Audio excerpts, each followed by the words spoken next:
Assalamualaikum warahmatullahi wabarakatuh. Selamat malam semuanya. Apa kabar? Semoga semua dalam kondisi sehat walafiat.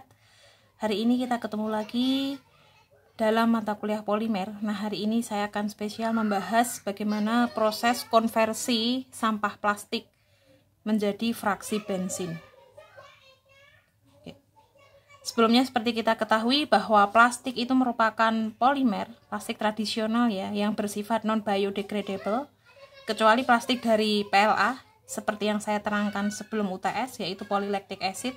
Nah, itu diekstrak dari tumbuhan seperti padi jagung, padi singkong, kalau itu sifatnya biodegradable. Nah, plastik ini jika dibakar, itu akan menimbulkan gas klorin. Gas ini sangat berbahaya dan juga akan menimbulkan dioksin. Jadi dioksin itu senyawa poliaromatik yang sangat susah diputus rantainya. Bagaimana dioksin ini berasal? Saya akan studi kasus. Ini ada berbagai permasalahan sampah plastik. Nah, di Indonesia, di daerah Tulung Agung, Jawa Timur, itu terdapat desa yang namanya Desa Tropodo. Di sana kadar dioksinnya itu paling tinggi, nomor 2 di dunia. Wow. Terus, akibatnya warga desa Tropodo alami sesak nafas akibat pembakaran sampah plastik impor. Lah, kok bisa sampah plastik menumpuk di sana? Nah, ternyata di Desa Tropodo dan Desa Bangun, itu di daerah Jawa Timur tersebut, ada industri kecil tahu. Nah, pembakaran tahu tersebut dalam proses pembuatannya, pembakaran kedelainya itu bukan menggunakan kayu bakar ataupun kompor gas, tetapi dia menggunakan limbah plastik.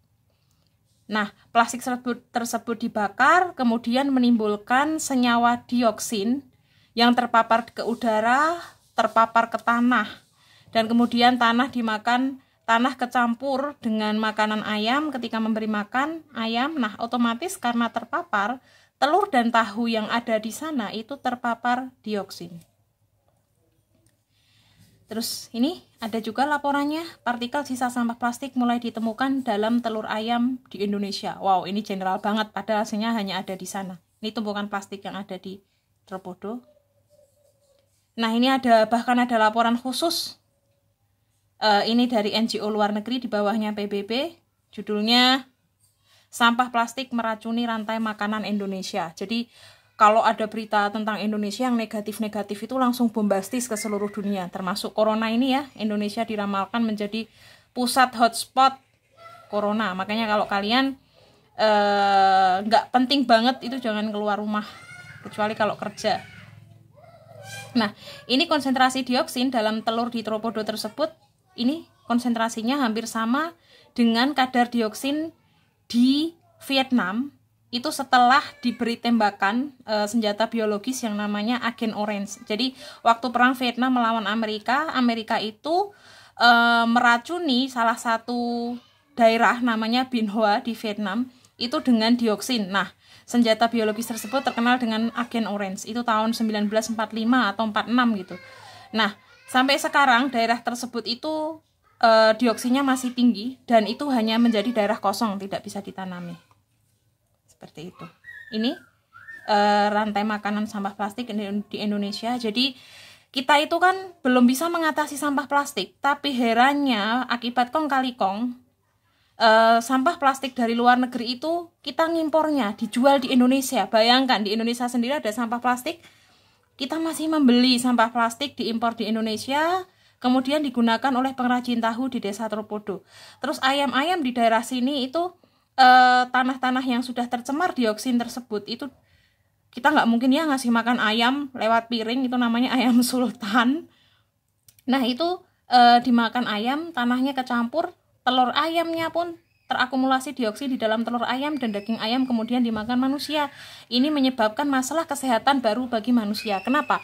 Karena ini karsinogenik, sangat beracun sekali, menimbulkan kanker, penyebab kanker dioksin ini. Nah, ini gambaran industri tahu di sana. Ini plastik sebagai bahan bakarnya. Ini asapnya seperti ini. Wah, Indonesia ini kebal-kebal, termasuk nggak takut corona, nggak takut dioksin. Ini ayam-ayam yang berkeliaran di Desa Tropodo. Nah, ini situs Vietnam, situs di Binh Hoa. di daerah sini ini masih daerah kosong, nggak bisa ditanami apapun, nggak bisa untuk tempat tinggal, karena waktu paruh dioksin ini sangat lebih dari 100 tahun. Jadi untuk menormalkan kembali ini susah. Jadi sama bahayanya dengan bom atom yang dijatuhkan di kota Hiroshima dan Nagasaki. Nah, akibat penyebaran agen orange yang mengandung dioksin di Vietnam tersebut, itu banyak masalah kesehatan. Di sana itu banyak bayi yang cacat lahir, itu sekitar 1 juta orang karena terpapar dioksin dalam senjata biologis agen orange tersebut. Kalian mungkin bisa menyimak beritanya lebih lanjut. Nah, ini hasil penelitiannya. Jumlah telur ayam di daerah Tropodo itu, kandungan PCDD ini dioksin polychlorinated dibenzoparadioxin, ini ada 200, padahal standarnya tuh harusnya 2,5 minimum, ini beratus-ratus kali lipat, jadi tinggi banget kadarnya. Nah, padahal seharusnya sampah plastik tersebut itu harus dikelola. Jadi prinsip pengelolaan sampah itu ada 3R, dikurangi, reduce digunakan kembali, recycle didaur ulang. Nah, dalam rangka pengelolaan sampah plastik itu kita sebagai orang sains, orang teknik dan sains, itu bisa mengkonversi sampah plastik. Nah, prinsip konversi sampah plastik ini, kalau kemarin kita mengenal reaksi polimerisasi, mohon maaf ya kalau ada suara-suara pengganggu, itu anak-anak lagi main di depan rumah. Jadi kalau kemarin reaksi polimerisasi, kalau yang konversi sampah plastik ini reaksinya depolimerisasi, yaitu memutus rantai polimer. Nah, ini dilakukan dengan apa? Dengan cracking atau reaksi perengkahan. Jadi cracking itu intinya penguraian molekul hidrokarbon yang besar menjadi molekul yang lebih kecil, jadi memutuskan rantainya. Nah, ini ada 3 macam reaksi cracking. Yang pertama thermal cracking, dikenal dengan nama pirolisis atau perengkahan termal. Ini dilakukan pada suhu tinggi dan tekanan rendah dengan adanya oksigen ataupun dengan tanpa adanya oksigen, ataupun dengan oksigen atau udara terbatas. Kedua, perengkahan katalitik atau catalytic cracking, ini menggunakan berbagai macam katalis. Nanti kita bahas satu-satu. Terus yang ketiga, reaksi hidrorengkah atau hydrocracking. Nah, ini menggunakan aliran hidrogen. Yang pertama kita nanti akan studi kasus langsung ke penelitian jurnal. Yang pertama reaksi thermal cracking atau pirolisis. Nah, ini reaksi peruraian atau depolimerisasi pada suhu tinggi tanpa adanya oksigen atau dengan oksigen terbatas. Skemanya seperti ini. Ini struktur polietilen. Polimer polietilen itu kan banyak. Habis itu diputus menjadi beberapa monomer-monomer. Nah, monomer-monomer pemutusan ini nanti diteliti putus menjadi rantai berapa saja. Terus ini alat skemanya pirolisis. Ini reaktornya. Jadi reaktor nanti plastik-plastik yang akan diubah menjadi fraksi bensin dimasukkan ke sini. Terus kemudian ini ada kolom. Terus ini alat penampung tar atau sampah yang menghitam ini penampung zat airnya. Ini alat destilasinya, ini kondensor, ini pendingin. Ada pompanya. Prinsipnya sama seperti destilasi, cuma di sini tuh benar-benar vakum, tidak ada udara. Nanti kita bisa memvariasikan suhunya. Nah, ini contoh alat pirolisis yang dikembangkan oleh UGM. Jadi sederhana. Kalau ini bahan bakar pemanasnya menggunakan pemanas listrik. Ada juga yang merancang alat pirolisis pemanasnya menggunakan gas. Nah, ini pengatur suhu. Terus ini hasilnya. Beberapa hasil pirolisis nanti kita dianalisis pakai GCMS. Oh, ini C12, oh ini C13, seperti itu. Nah, salah satu jurnal yang ingin saya contohkan, jadi pengolahan limbah plastik, ini kantong kresek menjadi bahan bakar menggunakan proses pirolisis contohnya. Nah, ini plastik yang dipakai 500 gram, dipotong-potong ya ukuran 1-2 cm kubik, kemudian dipirolisis dengan variasi suhu 260-300, dan waktu pirolisisnya dari 0 menit, 15-60 menit atau 1 jam. Terus kemudian hasil yang didapatkan, nah nanti jadi hasil tampungannya itu, hasil cairannya itu nanti dianalisis menggunakan kromatografi gas atau GCMS. Nah, hasilnya seperti ini, didapatkan C12, paling dominan ini C12H24 ya, terus kemudian C7, C8, C15 dan sebagainya. Nah, ini apa nanti? kita cocokkan dengan data standar bahan bakar. Nah, ini fraksi minyak bumi.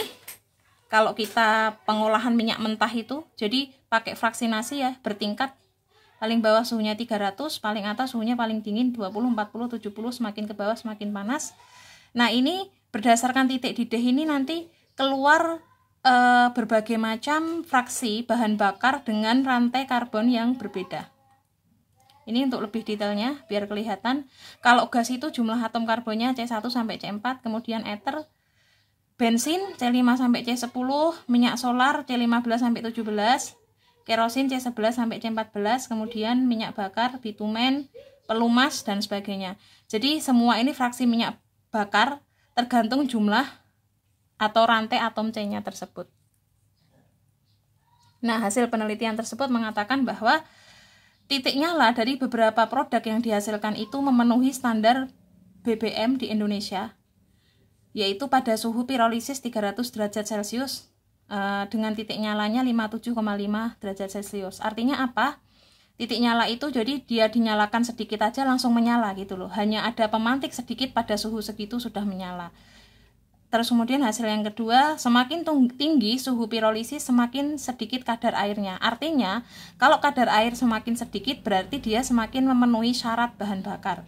Terus semakin tinggi suhu pirolisis, kadar abunya semakin banyak juga.